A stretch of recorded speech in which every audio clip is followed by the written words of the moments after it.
Évangile de Jésus-Christ selon saint Jean 17, 1, 11a. En ce temps-là, Jésus leva les yeux au ciel et dit : Père, le moment est venu. Rends gloire à ton Fils, afin que le Fils te rende gloire aussi. Tu lui as donné le pouvoir sur tous les êtres humains, afin qu'il accorde la vie éternelle à tous ceux que tu lui as confiés. Et la vie éternelle consiste à te connaître, toi, le seul Dieu véritable, et à connaître Jésus-Christ, celui que tu as envoyé. J'ai manifesté ta gloire sur terre. J'ai achevé l'œuvre que tu m'as donnée à faire. Père, maintenant accorde-moi ta gloire en ta présence, cette gloire que j'avais auprès de toi avant que le monde existât. Je t'ai fait connaître à ceux que tu as extraits du monde. Ils t'appartenaient et tu me les as donnés. Ils ont obéi à ta parole et ils savent maintenant que tout ce que tu m'as donné vient de toi. Je leur ai transmis les paroles que tu m'as données et ils les ont reçues. Ils reconnaissent le fait que je sois venu de toi et ils croient que tu m'as envoyé. Je prie pour eux. Je ne prie pas pour le monde mais pour ceux que tu m'as confiés, car ils t'appartiennent.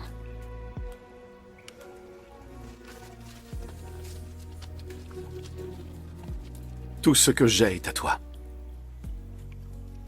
Et tout ce que tu as est à moi.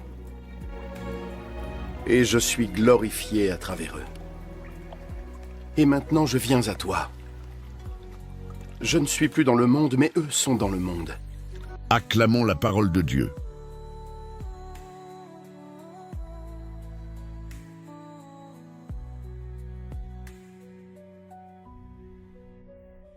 Jésus prie pour toi avant sa passion, le secret de la vie éternelle. Frères et sœurs bien-aimés, dans cet évangile, nous entrons dans un moment extrêmement intime et bouleversant. Jésus parle à son Père juste avant sa passion. Ce passage est souvent appelé la prière sacerdotale de Jésus. Ce n'est pas une prière ordinaire, c'est le cœur du Christ qui s'ouvre devant nous. Jésus sait que l'heure de la croix approche. Pourtant, il ne parle ni de peur ni d'échec, il parle de gloire. Mais attention, dans l'Évangile selon saint Jean, la gloire de Jésus n'est pas la gloire humaine. Ce n'est pas le succès, la célébrité ou le pouvoir. La gloire de Jésus, c'est l'amour total donné jusqu'à la croix.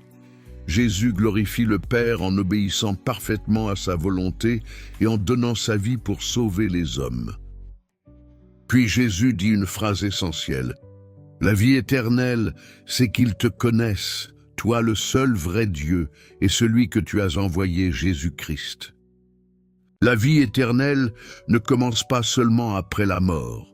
Elle commence déjà maintenant, quand nous entrons dans une relation vivante avec Dieu. Connaître Dieu dans la Bible, ce n'est pas simplement savoir des choses sur lui, c'est vivre avec lui, marcher avec lui faire confiance, lui parler, l'aimer. Aujourd'hui, beaucoup de personnes connaissent des informations sur Jésus, mais peu prennent du temps pour vivre réellement avec lui. Ce passage nous appelle donc à plusieurs choses concrètes. Vivre en présence de Dieu. Jésus vivait constamment tourné vers son Père. Chaque jour, nous aussi, nous pouvons lever les yeux vers le ciel, le matin en nous réveillant, avant une décision, dans une épreuve, avant de dormir. Quelques minutes de prière sincère peuvent transformer une journée entière. 2. Garder la parole de Dieu. Jésus dit des disciples, « Ils ont gardé ta parole ». Le chrétien n'est pas seulement quelqu'un qui écoute l'Évangile le dimanche, c'est quelqu'un qui essaie de le mettre en pratique. Par exemple, pardonner au lieu de se venger, dire la vérité, aider quelqu'un discrètement, rester fidèle dans l'épreuve, prier même quand on n'en a pas envie. Chaque petit acte vécu avec amour glorifie Dieu. 3. Comprendre que Jésus prie encore pour nous. Ce passage est magnifique parce qu'il nous révèle quelque chose de très consolant. Jésus prie pour les siens. Même aujourd'hui au ciel, le Christ intercède pour nous. Quand nous sommes faibles, découragés, tentés ou seuls, Jésus ne nous abandonne pas. Quelle paix de savoir que le Fils de Dieu prie pour nous auprès du Père. 4. Être dans le monde sans appartenir au monde. Jésus dit « Eux, ils sont dans le monde ». Le chrétien vit dans le monde, travaille, traverse les difficultés comme tout le monde. Mais il ne doit pas laisser le monde éteindre sa foi. Aujourd'hui, beaucoup de voix nous éloignent de Dieu. L'orgueil, l'argent idolâtré, la superficialité, l'indifférence spirituelle. Le Christ nous appelle à rester fidèles au milieu de tout cela. Comment vivre cet évangile au quotidien? Voici un petit chemin concret. Lire quelques versets d'évangile chaque jour. Commencer la journée par « Seigneur, glorifie-toi dans ma vie aujourd'hui ». Faire un effort concret d'amour ou de pardon. Prendre 5 minutes de silence avec Dieu.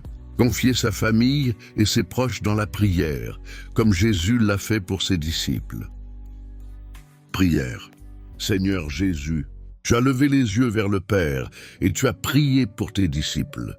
Merci parce qu'aujourd'hui encore, tu pries pour nous. Apprends-nous à connaître le Père, non seulement avec notre intelligence, mais avec tout notre cœur. Donne-nous de garder ta parole dans notre vie quotidienne. Quand nous sommes faibles, soutiens-nous. Quand nous tombons, relève-nous. Quand nous doutons, fortifie notre foi. Seigneur, que notre vie te glorifie par nos paroles, par nos choix, par notre amour des autres. Garde-nous fidèles au milieu du monde et conduis-nous un jour à la vie éternelle auprès de toi. Amen.